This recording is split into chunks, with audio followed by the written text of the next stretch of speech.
Avant de commencer la vidéo, je tenais à vous dire que vous êtes plus de 68% à regarder mes vidéos sans être abonné. Donc du coup, je vous invite à vous abonner. Sur ce, bon visionnage.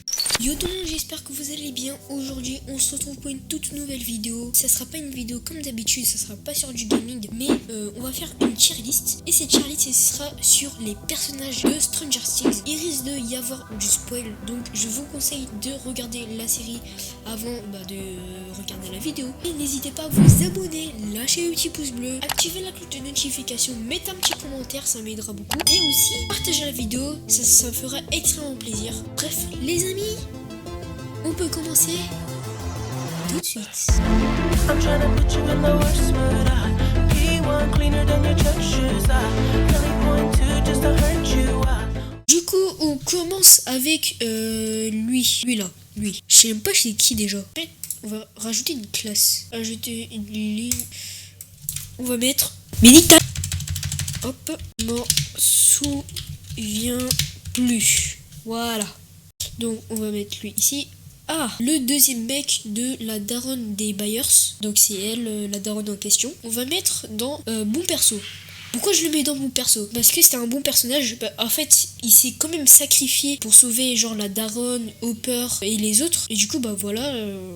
Ensuite, on est sur Eleven. Je vais rajouter une classe. Encore. On va mettre fantastique. Eleven, moi je le mets dans meilleur.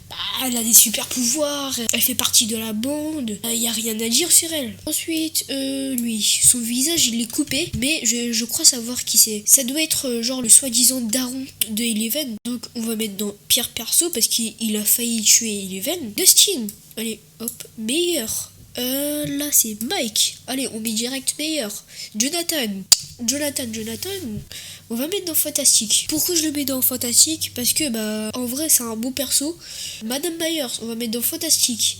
Elle est un peu folle, mais c'est quand même une bonne daronne. Ce que je veux dire par bonne daronne, c'est que genre elle s'inquiète pour son fils. Par exemple la scène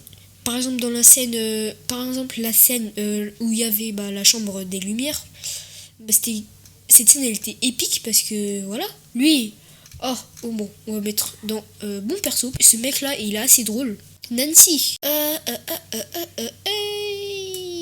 en vrai, Nancy c'est un bon perso. Nancy c'est un bon perso, mais voilà, mais je sais pas.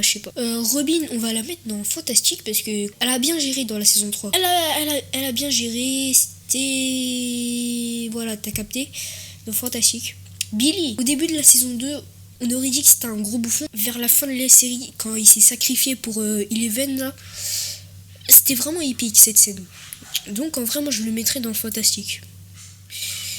Lui, le gérant du magasin de jeux, on va mettre dans supportable. Hop. La pote de Nancy, on va mettre dans ça va, parce que voilà, elle était pas beaucoup dans la série, même si elle s'est fait kidnapper par le démon Gorgon, je crois. Hopper, on va mettre dans fantastique. Lui, franchement c'est le best. Steve, lui, il donne même quelques billets. Mais ce que je veux dire, c'est que au début de la série, c'était vraiment un gros fils de. C'était un bouffon. Mais quand il a perdu contre Jonathan Byers, c'est là qu'il a réalisé que c'était lui la victime parce qu'il perdait tous ses combats. Il a gagné son premier combat contre un russe dans la saison 3.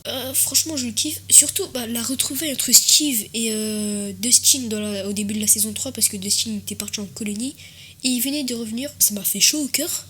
Donc en vrai, moi je le mets dans meilleur. Suzy, la meuf de Dustin, on va mettre dans ça va parce que elle est juste apparue pour donner un code à Dustin et les autres.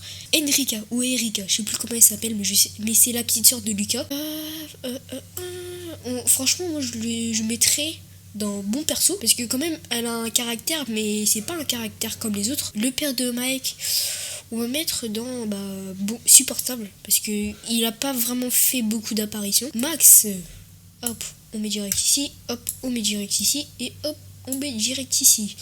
Même si lui, en fait, Will il n'aura pas existé, la série n'aurait pas existé. Pourquoi je dis ça? Parce qu'en fait, c'est le... En fait, il est devenu l'espion comment il s'appelle déjà? Du flagelleur mental. D'abord, dans la saison 1, il a été kidnappé par le démon Gorgon et il a été emmené dans le monde à l'envers. Et dans la saison 2, il est devenu l'espion du flagelleur mental. Et dans la saison 3, c'est un peu grâce à lui que les autres ils sont en quelque sorte en vie. Parce qu'en fait, s'il n'aurait pas ressenti la présence du flagelleur mental, les autres ils auraient pas su. Du coup, ils seraient morts vu qu'ils seront pas préparés. Bref les amis, c'est la fin de cette vidéo. J'espère qu'elle vous aura plu. N'hésitez pas à vous abonner, lâchez un petit pouce bleu, partagez la vidéo, c'est très important, et mettez un petit commentaire, je les lirai tous et ça va m'aider aussi pour les références. Sur ce les amis, ciao, à bientôt pour une nouvelle vidéo.